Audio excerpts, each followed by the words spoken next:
Avis vascular centre మన దేశంలోనే the best varicose vein hospital.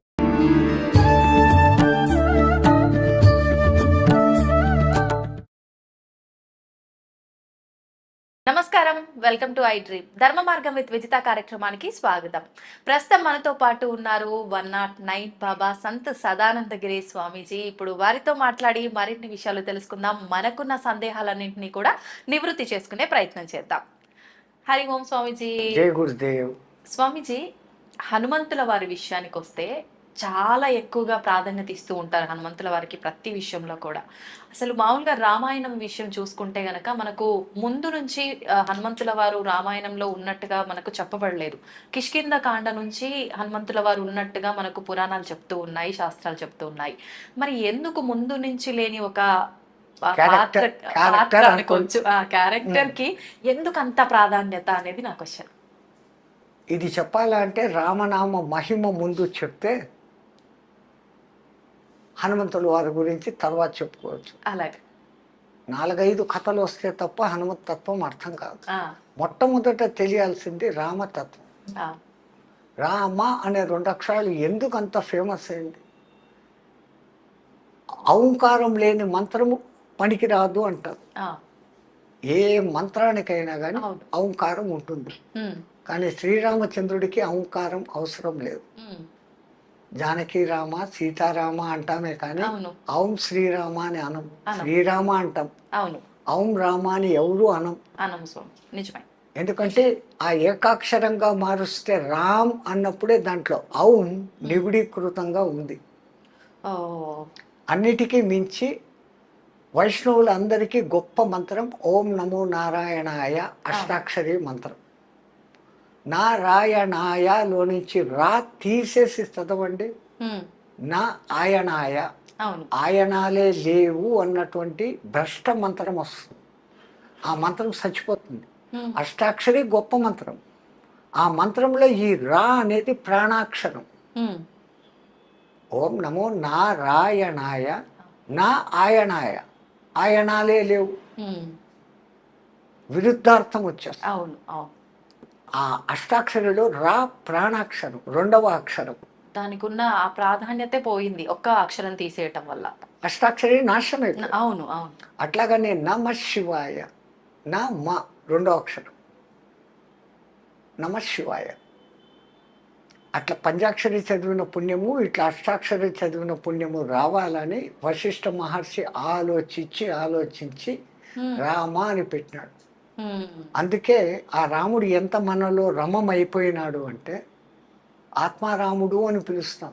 ఆత్మ గోవిందుడు అనం, ఆత్మ దుర్గా అనం, ఆత్మ వెంకటేశ్వరుడు అనం, ఆత్మ శివుడు అనం, ఆత్మ రాముడు అంటాం. ఆకలిగా ఉన్నవాడికి ఒక్కడికి అన్నం పెడితే తినేసి నా కడుపు చల్లగా చూసావు, నా ఆత్మారాముడు చల్లబరిచావయ్యా అంటాడే కానీ ఇంకోటి అన్నాడు. అంతగా మన జీవితాలలో మమైకమైంది. కారణం ఏంటంటే ఆ రామ అనే 2 అక్షరాలు విడిచిపెట్టి ఏకాక్షరంగా పలికిన రామ్, రామ్ అని పలికిన అది అగ్ని బీజాక్షరం. మన షట్చక్రాలలో మణిపూరక చక్రము మన సెంటర్లో ఉంది. మూలాధారం, స్వాధిష్టానం, 3వది ఇది. అది అగ్నితత్వం. ఆ అగ్ని ఉండబట్టే మనం ఇట్లున్నాం. ఆ అగ్నిని కంట్రోల్ చేసేదానికి ఇడా పింగళ అనే సూర్యనాడులు, చంద్రనాడులు మన సమశీతోష్ణ స్థితిని పెడతా ఉంటే మనం ఉన్నాం. ఆ అగ్ని ఎక్కువైనా, టెంపరేచర్ ఎక్కువైతే జై శ్రీరాం, ఆ అగ్ని తక్కువైనా లో టెంపరేచర్ అయితే జై శ్రీరాం. అంతే. ఇన్ని అర్థాలు పెట్టి ఆ రామమంత్రం పెడితే రోమములో దాన్ని నింపుకున్నవాడు హనుమంతుడు. ఈ రామ్ రామ్ అని చదువుతుంటే ఆయన బ్రెయిన్లోని 10,000 కోట్ల న్యూరాన్సే కాకుండా శరీరంలోని కణము రామనామాంకితం అయిపోయింది. అందుకని రాముడి కన్నా, రామ బాణం కన్నా రామనామం గొప్పదని నిరూపించిన మహానుభావుడు హనుమంతుడు. ఇంకా చెప్పాలంటే విష్ణుమూర్తికి తెలివి ఎక్కువ.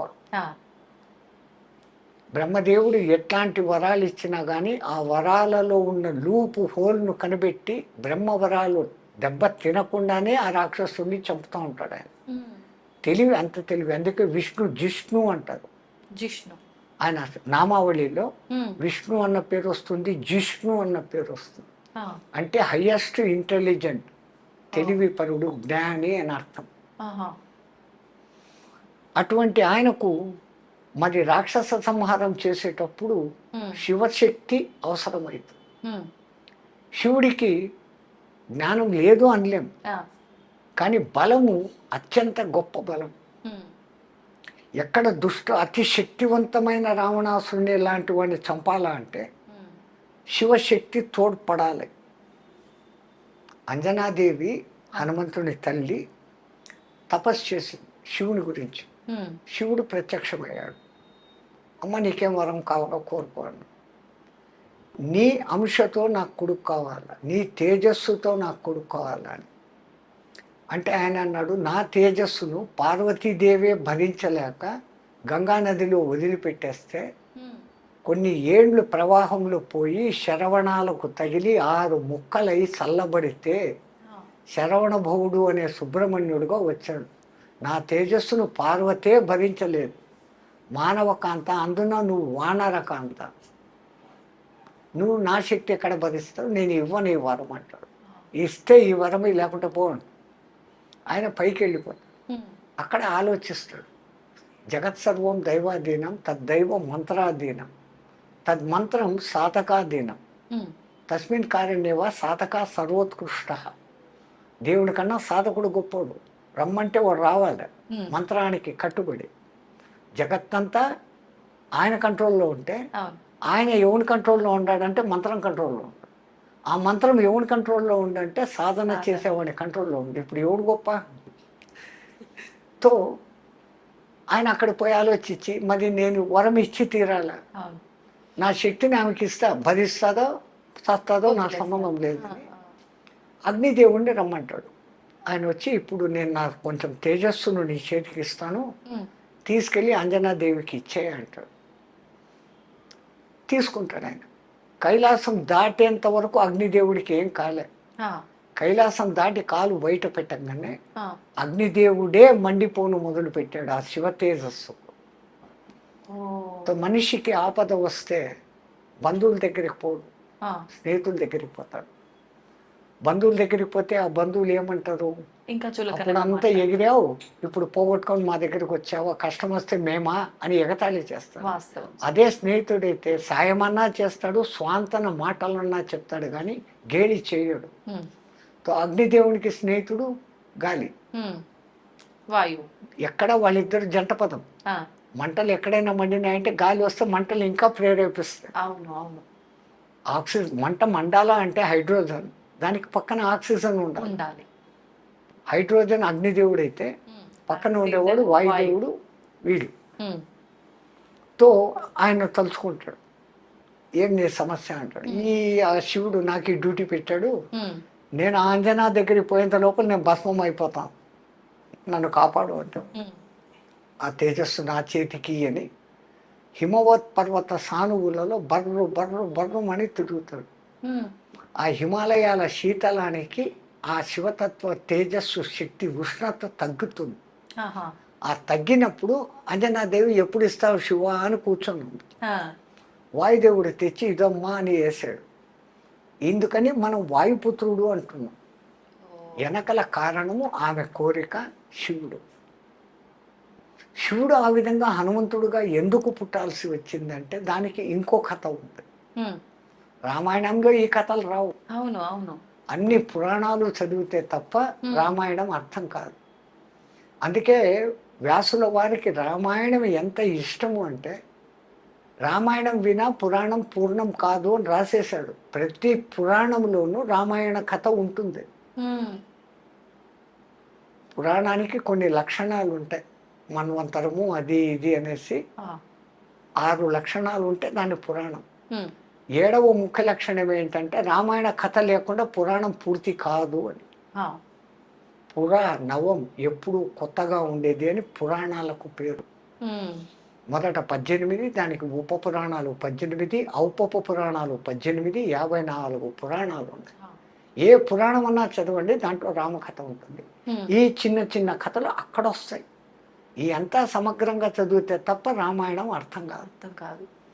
ఒకానొక సమయంలో ఒక రాక్షసుడు శుంభాసురుడు అనేవాడు ఎవరో ఆడు కూడా తపస్సు చేసి చిరంజీవత్వం పొందాల, కానీ ఈ బ్రహ్మ చిరంజీవత్వం ఈడు.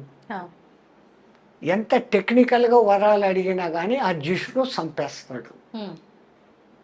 విష్ణుకు కూడా దొరకని లాజిక్ను మనం ఏదన్నా పట్టుకొని చిరంజీవత్వం సాధించాలా అని ఆలోచించి ఆలోచించి మనసులో ఒక థాట్ వస్తుంది. ఆ థాట్ పెట్టుకొని తపస్సు చేస్తాడు. బ్రహ్మదేవుడు ప్రత్యక్షమవుతాడు. ఒక వారం తర్వాత వారం అడుగుతాను అంటాడు. ఈ వారం రోజులు మళ్ళీ ఆలోచిస్తాడు. ఎటువంటి వరం అడిగితే విష్ణుమూర్తి కూడా నన్ను చంపలేడు. వారం రోజులు బాగా ఆలోచిస్తాడు. బ్రహ్మ వచ్చేస్తాడు. వారం అయిపోయింది, ఏం వారం కాదు. ఏం లేదు, నా చేతిలో కత్తి ఉండి ఆ కత్తితో నాకే గాయమైతే నేను చావాలి, లేకపోతే నేను చావకూడదు. బ్రహ్మ ఓరి పిచ్చోడా, ఇది ఎక్కడ వరంరా? ఇన్నాళ్ళు తపస్సు చేసి వారం టైం అడిగి ఇంత పిచ్చి ప్రశ్న, ఏ పిచ్చిదో మంచిదో నాకు ఈ వరమే అన్న. ఆయన ఏమనుకోకుండా తదాస్తు అని వెళ్ళిపోయాడు. బ్రహ్మ అటు పోంగానే వీడు ఇంకా నా జీవితంలో నేను కత్తిని ముట్టను గాక అని ధారగా వదిలినాడు. ధారగా వదిలితే ఇంకా మళ్ళీ తిరిగి తీసుకోవడం ఉండదు. ధార అనేది ధార పోయడం. మనం కూడా అంటాం నీదంతా నాకు ధార పోయని ఊరికే అంటాం. ధార పొయ్యాల. ధార అంటే నీటి ధార. అందుకే బలిచక్రవర్తి వామనుడు వచ్చినప్పుడు నీకేం కావాలా అడుగు అంటాడు. ఒక్క అడుగు అడగను, 3 అడుగులు అడుగుతాను అంటాడు. మీ తెలుగులో చమత్కారం ఇదే. అడుగు అడుగు అంటే అడుగులు అన్న అర్థం ఉంది. పూచో, హిందీలో మేము పూచో అంటాం. ఈ తెలుగులో ఈ అర్థం ఉంది. నీకేం కావాలో అడుగు అంటే ఒక్క అడుగు అడగను, 3 అడుగులు కోరికలు కోరుతాను అన్నాడు. అడుగు అడగడం అంటే కోరిక అంతే. చలో మాంగ్లే అన్నాడు. మరి ఇచ్చేటప్పుడు నాకు నేను అడిగింది నాకు ధార పోసి అన్నాడు. అంటే ఇంకా నేను మాట తప్పను, ఇంకా ఇస్తాను అని. ఆ ధార పోసేటప్పుడు శుక్రాచార్యుడు అడ్డం వస్తాడు. వచ్చినోడు విష్ణు నిన్ను నాశనం చేసేదానికి వచ్చినాడంటే అంతటి విష్ణు చెయ్యి కింద నా చెయ్యి పైన ఉంటే ఇంకేం కావాలా అనేసి ఆయన్ను కూడా కాదని చెప్పి ధారాపాతంగా నేను నీకు ఇస్తాను, నువ్వు అడిగిన 3 అడుగులు ఇస్తాను అంటాడు. అనగానే ఈయన ఒక్క అడుగుతో నీ రాజ్యం అంతా కావాలా అంటాడు. 2వ అడుగుతో నువ్వు సంపాదించుకున్న పుణ్యలోకాలు అన్నీ కావాలా అంటాడు. పైలోకాలు అయిపోయింది. ఇంకా 3వ అడుగు ఇంకెక్కడ అడగాలి? నా తల మీద పెట్టు అంటే రసాతలానికి ఆయన్ను ఉచ్చస్థానానికి పంపుతాడు. నీచస్థానం కాదది. అతల వితల సుతల తలాతల రసాతల మహాతలాలు స్వర్గము కన్నా అద్భుతమైన వైభోగాలతో ఉంటాయి. అక్కడ బలిని పంపించేసి బలికి ద్వారపాలకుడుగా విష్ణుమూర్తి ఉంటాడు. ధార పోయడంలో ఇంత అర్థాలు ఉన్నాయి. ఈడేమో ఇక్కడ ఈ ధార పోసాడు. ఇంకా లేని అల్లకొల్లాలు వీనికి ఎన్ని శక్తులు వచ్చేసినాయంటే దేవతలకు మించిన శక్తులు. ఏది అనుకుంటే సంకల్పంతో ఆయుధాలు చేతికి వచ్చేసే శక్తి వచ్చేసింది. ఇంకా ఈయన జయించడం చేతకాడం. ఇంద్రుడు అల్లాడుతూ వచ్చాడు. త్రిపురాసులను చంపగలిగినావు నువ్వే సరైనోడి, వాడి మీదకి యుద్ధాన్ని పోవాలి. ఈయన పోయాడు. వాడు ఇంకా ఏమిది, వాడు కత్తి మట్టుకు పట్టుకోడు. ఇంకా ఏమే శూలం అంటే శూలం, పాశుపతాస్త్రం అంటే ఏదైనా అన్నీ చేస్తాడు. చావుడు శివపరమాత్మ యుద్ధం చేసి చేసి చేసి అలసిపోయి రిటర్న్ వచ్చేస్తాడు. దేవతలంతా మీటింగ్ పెట్టుకున్నాడు. అరే బ్రహ్మ నువ్వు ఏం వరం ఇచ్చినావురా? ఏం లేదు, వాడి చేతితో కత్తి ఉండాలంట, వాడికి దెబ్బ తగలాలంట, వాడు చావాలంట. ఓ సింతేనా మనం కత్తి తీసుకొని పోయి యుద్ధం చేస్తామని మళ్ళీ పోయినాడు. ఆయన కత్తి పట్టడం లేదు. కత్తిని అడ్డగిస్తూ ఏమేమో పడతాడు. ఈయన అలసిపోతానాడే తప్ప వాడు కత్తి పట్టడం. తను ఓడిపోయి మళ్ళీ వచ్చాడు. మళ్ళా మీటింగ్ పెట్టుకున్నప్పుడు విష్ణుమూర్తి దీర్ఘంగా ఆలోచిస్తా అన్నాడు. ఏమయ్యా అంటే మరి ఇంకా ఈ జిష్ణువే కాపాడాలమ్మా అంటే ఈ జిష్ణు చేత కూడా కాదు ఇది. వాడు ఎవడో ఇంతకుముందు ఒకటి అడిగాడు, నేలలో కాదు, భూమి మీద కాదు, ఆకాశంలో కాదు, ఇంట్లో కాదు, బయట కాదు, పగలు కాదు, రాత్రి కాదు, అవును మనుషుల చేత కాదు, జంతువుల చేత కాదు, దేవతల చేత కాదు, అవును ఆయుధాల చేత కాదు. అట్లాంటి వాడినన్నా చంపాడు వీడు. ఉమ్, వీడు కత్తి పట్టడు అనేసి దార పోసుకున్నాడు. అవును. ఇంక వీడి చేత కత్తి పట్టించేది ఎట్లా, వీడు చచ్చేదట్లా, వీడు సావడు. ఆ, లేదు, అనంత కోటి ఉపాయాలకు శతకోటి అపాయాలు ఏమో అంటారు మీరు తెలుగులో, అదేమో చెప్తారు. ఆ, ఆ, శతకోటి ఉపాయాలకు అనంత కోటి అపాయ ఏమో ఉంది, అది మంచి వర్డ్. అవును. ఆ శతకోటి అపాయాలకు అనంత కోటి ఉపాయాలు బుద్ధులు సంథింగ్ ఏదో వస్తుంది అనుకుంటే. ఏదో ఉమ్, అట్లా ఎక్కడో ఒక్క చోట లూప్ హోల్ ఉంటుంది అని ఈయన అంటున్నాడు. ఆ, ఏం లూప్ హోలు, వాడు కట్టే పట్టుకోడు, ఇంకెక్కడ లూప్ హోలు అని ఈయన. అవును నువ్వు సంపలేవు అని ఆయన, ఎవడైనా జాతస్య మరణం ధ్రువం సంపుతాను అని ఈయన. ఆ, వీళ్ళిద్దరి మధ్య కొంచెం పట్టుదల పెరిగిపోయింది. ఉమ్, శివ పరమాత్మ నువ్వు సంపకపోతే ఏం చేస్తావు అన్నాడు. ఉమ్. ఒక జన్మ నీకు నేను ఊడిగం చేస్తాను అన్నాడు. ఒక జన్మంతా. విష్ణుదేవుడు నేను ఒకవేళ సంపేసి వస్తే నువ్వేం చేస్తావు అన్నాడు. నేను నీకు ఒక జన్మ ఊడిగం చేస్తాను. రైట్, ఈ మాటలైంది. విష్ణుమూర్తికి ఒక ఐడియా ఫ్లాష్ అయింది. ఉమ్, ఆయన పోయాడు యుద్ధానికి. కొన్ని రోజులు కావలసి కల్లా ఆ ఆయుధాలతో ఈ ఆయుధాలతో ఉమ్, వాని రహస్యం తెలిసినా యుద్ధం చేసినాడు. ఆ, చేసి ఒరే అలసిపోయినా అన్నాడు. మధుకైటబులను చంపేటప్పుడు ఏ తెలివి వాడినాడో ఆ తెలివి వాడినాడు. ఆ, మధుకైటబులతో కూడా యుద్ధం చేసి, మీరు ఇంత పరాక్రమవంతులుగా సచ్చేటట్లు లేరు, మీకు వరం ఇస్తాను అన్నాడు. ఉమ్, వాళ్ళు అహంకారంతో మాకు నువ్వేం వరం ఇచ్చేది, మేమే నీకు వరం ఇస్తాం కోరుకో అన్నాడు. ఆ, మాట తప్పరు కదా అన్నాడు. తప్పము అన్నాడు. అట్లయితే నేను కోరుకునే వరం నా చేత మీరు సావండి అన్నాడు. వాళ్ళు అదే ఇరుక్కున్నామే ఆ, అని అక్కడ కూడా తప్పించుకునేదానికి నీళ్లు లేని చోట మమ్మల్ని సంపు అన్నాడు. అప్పుడంతా జలార్ణవం. ఆహా, అప్పుడు విష్ణుమూర్తి తన ఊరువులను విపరీతంగా పెంచుతాడు. ఆ, ఇప్పుడు ఈ ఊరువుల మీద నీళ్లు లేవు, వీళ్ళకి రండి అంటాడు. వాడు వచ్చి తలకాయలు ఇస్తాడు, చంపేస్తాడు. విష్ణుమూర్తిని అందుకే జిష్ణు అంటారు. వాడు ఎంత ఇంటెలిజెంట్, ఇంకోళ్ళు లాయర్లకు సూపర్ లాయర్. తో అలసిపోయినాను, కూర్చొని మాట్లాడుకుంటాం రా. అవురా, నేను ఏ ఆయుధం చెప్తే ఆయుధం తీసేస్తాడవు, ఎక్కడి నుంచి వచ్చిందంటే నా శక్తి నాకుంది లేదు. ఉమ్, అయినా అన్ని ఆయుధాలు వాడినా కానీ నా దగ్గర ఉన్న అస్సలు మెయిన్ ఆయుధాలు వాళ్ళే ఇంతవరకు అన్నాడు. ఇంకా ఏముండదు నీ దగ్గర అన్నాడు. ఉమ్, ఇది సుదర్శన చక్రం 1000 అంచులు ఉండేది అన్న. ఇది మహాసుదర్శనం అని వాడు 10,000 అంచుల సుదర్శనం బయటికి తీసినాడు. ఆ, తు అనేసి దాన్ని అక్కడ పక్కన పెట్టి టెక్నిక్. అదే మళ్ళీ ఇది పాంచజన్యము, ఈ శంకు ధ్వని వింటేనే ఎంతో దూరం పోతారా. ఇది మహాశంఖం అని చెప్పి వాడు ఇంత పెద్ద శంఖం తీసినాడు. ఉమ్, పోటా పోటీగా. ఇది కౌమోదికం రా అన్నాడు. వాడు వెంటనే ఇది మహాకౌమోదికం అని ఇంత పెద్ద గద తీసినాడు. వీడు లైన్లో పడుతున్నాడు అనుకొని ఇది షార్జరం అనే ధనుస్సురా అన్నాడు. ఆ, ఇది మహాషార్జరము అన్నాడు. వాడు ఇంకా లైన్లో పడిపోయినాడు. ఇది నందకమురా అన్నాడు. అనగానే చూడు ఇది మహానందకం అనేది కూడా పెద్ద కత్తి పట్టుకుంది. అయిపోయి.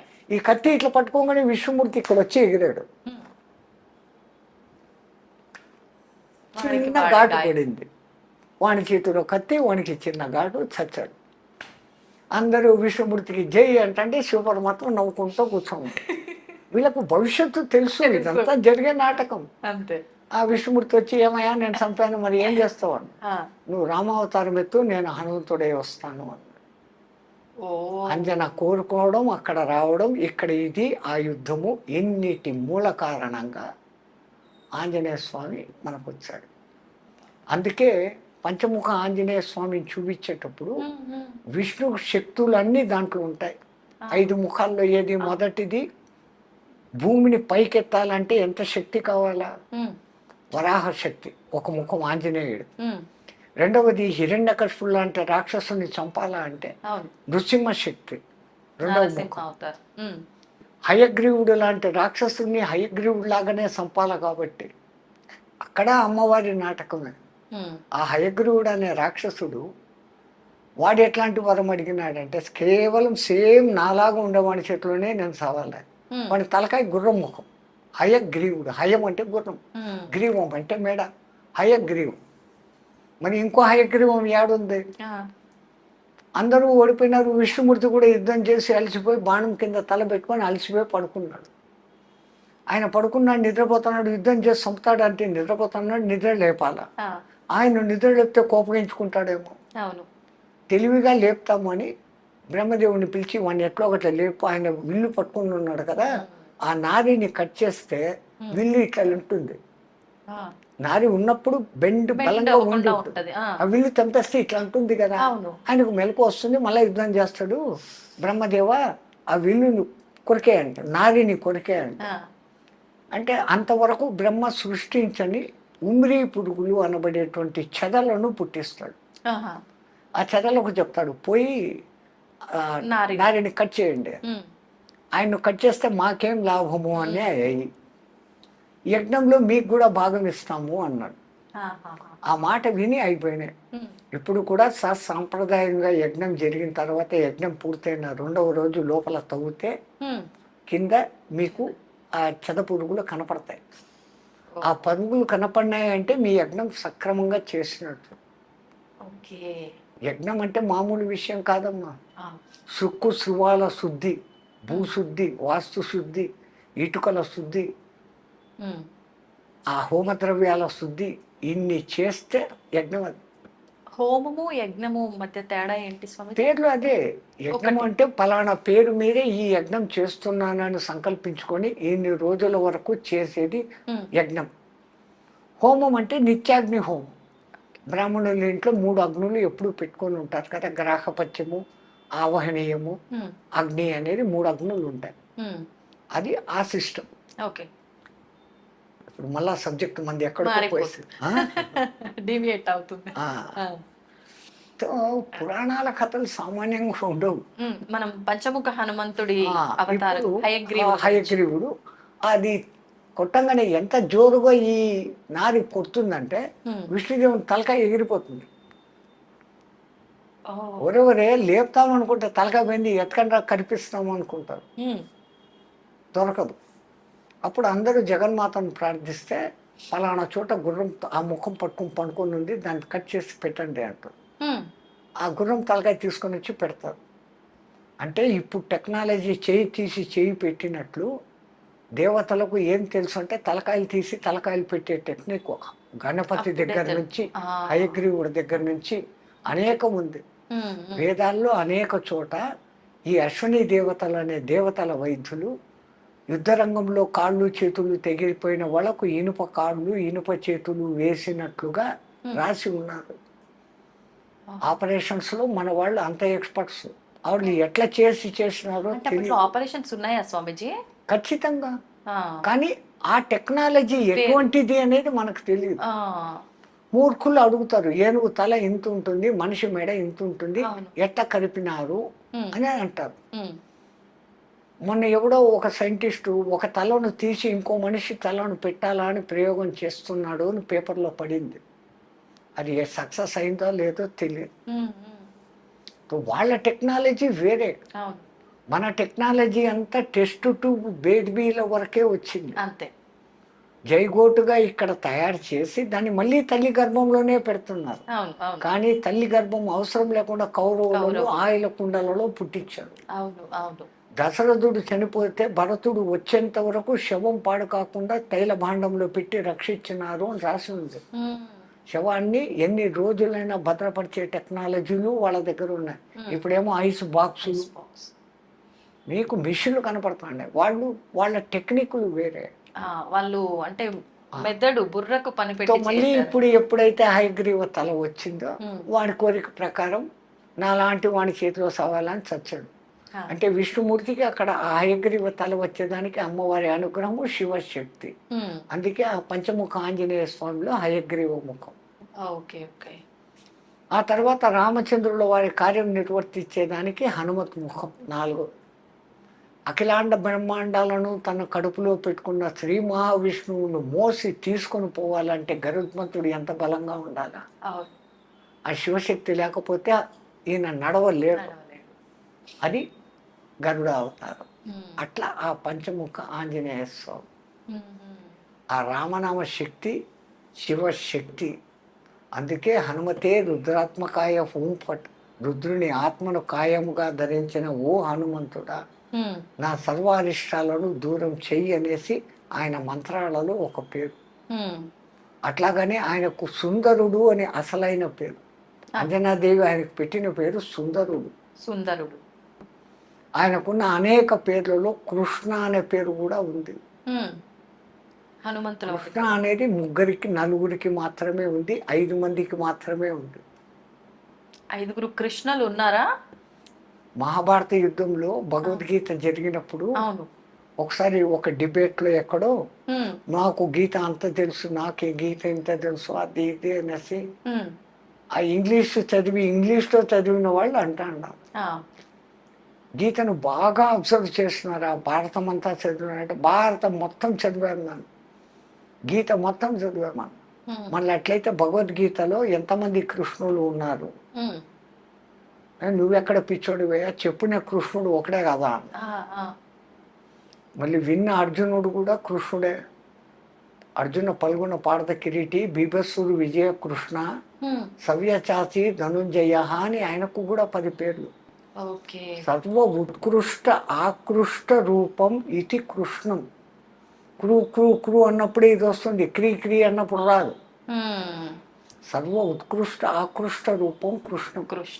అర్జునుడు కూడా అంత సుందరుడు కాబట్టి ఒక్క ద్రౌపదమ్మను కాకుండా ఎంతో మందిని, విద్యుల్లేఖమాలని, ప్రమీలను, సుభద్రను, ఇంతమంది. కృష్ణుడి తర్వాత ఎక్కువ భార్యలు ఉండేవాడు ఈయనే. ఎందుకంటే ఆ ఆకృష్ట రూపం అంటే ఇప్పుడు చెప్పే కృష్ణుడు ఒకడు, వినే కృష్ణుడు ఒకడు, ఇంకా ఇంకో కృష్ణుడు జెండాపై కపిరాజు హనుమంతుడు, ఆయనకు కూడా కృష్ణ అనే పేరు. ముగ్గురు. 4వ వాడు అసలు ఈ కురుక్షేత్ర సంపాదన యుద్ధం రావడానికి మూల కారణం ద్రౌపది. ద్రుపదరాజు కూతురు కాబట్టి ద్రౌపది, పాంచాల దేశపు రాకుమారి కాబట్టి పాంచాలి. కానీ యజ్ఞ సంభవ యజ్ఞ వేదికలో నుంచి బయటకు వచ్చినప్పుడు అగ్నిదేవుడు ఆమెకు పెట్టిన పేరు ఈమె కృష్ణ అన్నాడు. అది 4. ఇంకొకరు 5వ రాసిన వ్యాసుడు. వ్యాసుడు అసలు పేరు కాదు, కృష్ణ ద్వైపాయనుడు. పరాశరుడు సత్యవతినితో పోయి ఇది మంచి ముహూర్తము, ఈ సమయంలో ఈ గర్భధానం చేస్తే పుట్టాల్సిన వాడు పుడతాడు అని కనుక్కొని పరాశర మహర్షి అంటే, అయ్యా నేను కన్యను, ఇది పగలు, ఆ పక్క ఈ పక్క వాళ్ళు చూస్తా అన్నారు అంటే ఆయన అప్పటికప్పుడు తన తపోశక్తితో చీకటిని పుట్టిస్తాడు. కృష్ణ ద్వైపాయనం, 2 ఒడ్డుల మధ్య పుట్టినవాడు కృష్ణ ద్వైపాయనుడు. ఆయన పూనుకొని వేదాలను, ఏకంగా ఉన్న వేదాన్ని 4గా వ్యాసము విభజించాడు, వ్యాప్తం చేశాడు. కాబట్టి వ్యాసుడు వ్యాసుడు వ్యాసుడు అంటాం. అసలు పేరు కృష్ణ ద్వైపాయన. 5 మంది కృష్ణుడు. మనం రామాయణం నుంచి భారతానికి వచ్చాము. ఇప్పుడు హనుమంతుల వారు గురించి మాట్లాడుతున్నాం కాబట్టి స్వామీజీ, హనుమంతుల వారి జననం కూడా 2 సార్లు జరిగిందా? ఒకసారి మూర్ఛిల్లి పడిపోవటము ఏదో జరిగింది అని చెప్పి, మళ్ళీ అప్పుడు ఆయన మూర్ఛిల్లితే బయటకు వస్తే 2వ జననం కాదు. జరిగింది ఏంటంటే సూర్యుని పండు అనుకుని పైకి ఎగిరినప్పుడు ఇంద్రుడు వజ్రాయుధం వేశాడు. వజ్రాయుధం దెబ్బకు ఎవరైనా చస్తారు. కానీ ఇంద్రుడు వజ్రాయుధం వేయడంలో ఎందుకు కారణం అంటే ఈయన కారణ జన్ముడు. ఈయన హనుమలు బాగుంటే వేదాన్ని బాగా పలకగలడు. భవిష్యత్తులో ఈయుడు సూర్యుని దగ్గర విద్య నేర్చుకోవాలి. వేద మంత్రాలు చదవాలంటే హనుమలు బాగుండాల. హనుమలు అంటే దవడలు. ఈ దవడలు బాగుండాలంటే దానికి ఆ పలుకు రావాల. ఆ పలుకు వచ్చేదానికి ఆ దవడలు బలిష్టమయ్యేదానికి కొట్టాడు ఆయన. దానికి ఆయన మూర్ఛిల్లి కింద పడిపోయాడు. ఒక విధంగా అందరూ చచ్చిపోయినారు అనుకున్నాడు. గాలిదేవుడు కొంచెం బాధపడ్డాడు. నా మూలంగా వచ్చిన శివశక్తి ఇట్ట పడిపోయింది, నేను వీచను అంటే గాలి ఒక్క క్షణం వీచకపోతే జయశ్రీరామ్ అంతే. అప్పుడు ఒక్కొక్క దేవత ఒక్కొక్క వరం ఇస్తూ వీడిని నా బ్రహ్మాస్త్రం కూడా ఏమి చేయదు అని బ్రహ్మ, నా మారుణాస్త్రం ఏం చేయదని ఆయన, నా యమపాశం పనిచేయదని ఈయన, ఇట్లాంటి వరాలన్నీ ఇస్తున్నారు. ఆ గాయం మూలంగా దవడలు ఉబ్బడంతో ఆయన ముఖము కొంచెం ఇదే అయింది. 2వది వానరులు అంటే కోతులు కావు, ఉమ్. వాళ్ళమున్న నరులు, అంటే తోక ఉన్న నరులు. ఆ, 32 వెనుపూసలు 33 వెనుపూసలు ఉన్న మనమే ఈ యోగంతో కుండలిని యోగంతో జ్ఞానులం అవుతా ఉంటే వాళ్లకు తోకలో 32 ఇంకా ఎక్స్ట్రా ఉండేటివి. 64 చతుషష్ఠి, ఉమ్. 66 ఆ వెన్నుపూసలతో వాళ్ళు ఎంత శక్తిమంతులుగా ఉంటారు. అది ఒక జాతి ఒక కాలంలో ఉండేది, రామాయణ కాలం. ఉమ్. ఆ జాతి అంతరించింది. ఉమ్. కోతులు అని మనం అనుకుంటాం. అనుకుంటా. అవును. మరి కోతి కోతుల కోతి నుంచి వచ్చి చేష్టలు ఉంటే అంటాం. హనుమంతుడు ఆ రాజ్యం ఏంటే ఇప్పుడు అన్ని కోతులు ఉన్నాయి, ఇన్ని రకాల కోతులు ఉన్నాయి, ఒకటి ఇంతవరకు మారలేదు. అవును. ఆ కోతుల నుంచి మనిషి వచ్చినాడు అంటున్నారు. ఆ, మరి కోతులుగానే ఉన్నాయి. అవును. అవన్నీ మారి మనుషులుగా అవ్వాలిగా మరి, నిజంగానే మీరు అన్నట్టు. పోనీ ఇంత కాలంలో ఏ చింపాంజీను ఆ, ఏ గొరిల్లాను కొద్దిగా మార్పులు అయ్యి మనిషిలాగా కావడం లేదే. లేదు. స్వామీజీ, శివుడి గురించి ఇందాక మీరు కైలాసం దాటిన తర్వాత అగ్నిదేవుడు దాటని వరకు ఏమవ్వలేదు, దాటిన తర్వాతే మార్పు జరిగింది అన్నారు కదా. అంటే నిజంగా శివుడు కైలాసంలో ఉంటాడా? కైలాసం అనేది నిజంగా ఉందా? ఇప్పుడు మన కళ్ళకు కనపడేటివి గ్రహ నక్షత్ర తారాల వరకే. ఉమ్. స్వర్గలోకము, ఇంద్రలోకము, వరుణలోకము, వాయులోకము, ఇవన్నీ లోకాలు ఉన్నాయి. ఆ, ఒక్కొక్క దేవతకు ఒక్కొక్క లోకము. యక్షలోకము, కిన్నరలోకము, కింపురుషలోకము, సిద్ధలోకము, సాధ్యలోకము, చానూరలోకము, ఇన్ని రకాల లోకాలు ఉన్నాయి. ఉమ్. అవి ఏంటి అంటే ఒక మానవుడు మామూలు స్థాయి నుంచి సాధన బాగా చేస్తే మానవ గంధర్వ పొజిషన్లోకి వస్తాడు. అంటే మంచి సంగీత కళలు, మీ ఆంధ్రాలో ఘంటసాల, మా హిందీలో మహమ్మద్ రఫీ, మన్నాడే, ఇట్లాంటి వాళ్ళు మానవ గంధర్వులు. ఇంకా ఉత్కృష్ట స్థానానికి పోతే గంధర్వులు అనే గంధర్వ లోకంలోకి చేరతారు. ఇంకా శక్తులు సంపాదించుకుంటే యక్షలోకానికి పోతారు. కిన్నెర కింపురుష లోకాలు, సిద్ధ సాధ్య చాణూర గణాలు అనే లోకాలు, అంటే ఈ మానవులలో సాధనా శక్తి పెరిగే కొద్దీ వచ్చే లోకాలు. ఇవన్నీ అయిపోతే ఇంకా పూర్ణత పోస్తే దేవతలు, ఏది అడిగినా ఇచ్చేదానికి సిద్ధంగా ఉండేవాళ్ళు అనబడే దేవతలు. కానీ వీళ్ళందరికీ కూడా ఆయు ప్రమాణాలు ఉన్నాయి. నిరంతరము ఉండేది ఆ పరబ్రహ్మం ఒకటి తప్ప ఇవన్నీ మారిపోతానే ఉంటాయి. అంతటి వాడు కాబట్టే హనుమంతుల వారు సంజీవని పర్వతాన్ని తీసుకొని వచ్చి లక్ష్మణుని బతికిచ్చారు. సీతమ్మ ఉంది అన్న శుభవార్త చెప్పి రాముడిని బతికిచ్చారు. అవును. ఇంతటి గొప్పది ఉన్నా ఆయన దగ్గర వినయత ఉంది. రామ పట్టాభిషేకం జరిగినప్పుడు జాంబవంతుడు అంటాడు, ఈరోజు ఈ నయనానందకరమైన దృశ్యం చూస్తున్నామంటే హనుమాన్ నువ్వే కారణం. శతయోజన విస్తీర్ణ సాగరాన్ని దాటావు, వచ్చేసావు, ఇచ్చేసావు అంటే అబ్బాయి నా గొప్పతనం ఏం లేదండి. మరి నువ్వు లేదంటావు, ఎట్లా దాటావు నువ్వు 1000 యోజనాలంటే? రాములు వారు ఉంగరం ఇచ్చారు కదా, ఆ శక్తితో పోయినాను. మళ్ళీ రిటర్న్ ఎట్లా వచ్చినావురా? అమ్మవారు చూడమని ఇచ్చినారు కదా, ఆ శక్తితో వచ్చినారు. నాది ఏమీ లేదు. మనమైతే ఎంత అహంకరిస్తాము. ఇంతుంటే అంత చేసి రాముడి దగ్గరికి రాగానే నేను ఎగిరి ఆడిపోయినా, లంకిని అడ్డం వచ్చింది, దారిలో మైనాకుడు అడ్డం వచ్చినాడు, డామ్ డూమ్ ఇన్ని కథలు చెప్తాను. లంక అంతా కాల్చేసిన, రావణుడి కొడుకు అక్షకుమారుని చంపిన, ఇన్ని చెప్తాడు. ఆయన రాగానే రాముడు అక్కడ కనపడంగానే కనుగొంటిని జానకి మాత అశోకవనంబున్నాను, ఆయనకు ఆ శుభవార్త చేర్చాలా అంతే. సీతను చూసావారా, ఎట్లా చూసావు, ఎట్లా పోయినావు నువ్వు అంటే, అదా పోతా ఉంటే మైనాకుడు అడ్డం వచ్చింది. అందుకే రామాయణం అంతా 24,000 చిన్నదైతే సుందరకాండ అనేది అంత ప్రాశస్తమైనది. మా ఉత్తర భారతదేశంలోని తులసీదాసు ఆ మహానుభావుని రామచరిత మానసం అని రాసే దాంట్లో ఈ హనుమాన్ చాలీసా రాశాడు. ఎంత ప్రసిద్ధమైపోయిందంటే అంత ప్రసిద్ధమైపోయింది. అంతటి వినయగుణ సంపన్నుడు. అలా సుందరకాండ మరి ఎందుకు ఏం చేసినా సుందరకాండ పారాయణం చెంది తప్పులు పోతాయంటే, సుందరకాండలో ఉన్న అంతర్గత రహస్యాన్ని మనం తెలుసుకోవాలి. బాహ్యానికి సుందరకాండ చిన్నది. హనుమంతుల వారు ఈ దిక్కు నుంచి ఎగిరారు, ఆ దిక్కు పోయారు, సీతను చూశారు, లంకలు కలిసి వెనక్కి వచ్చారు, అయిపోయింది. అవును. తర్వాత యుద్ధకాండ. ఆ. మరి ఎందుకంత ప్రాశస్తం అంటే ఒక సాధకుడు, ఉమ్. ఒక మానవుడు, ఇవి అన్ని కథలు అక్కడ ఉన్నాయి. ఉమ్.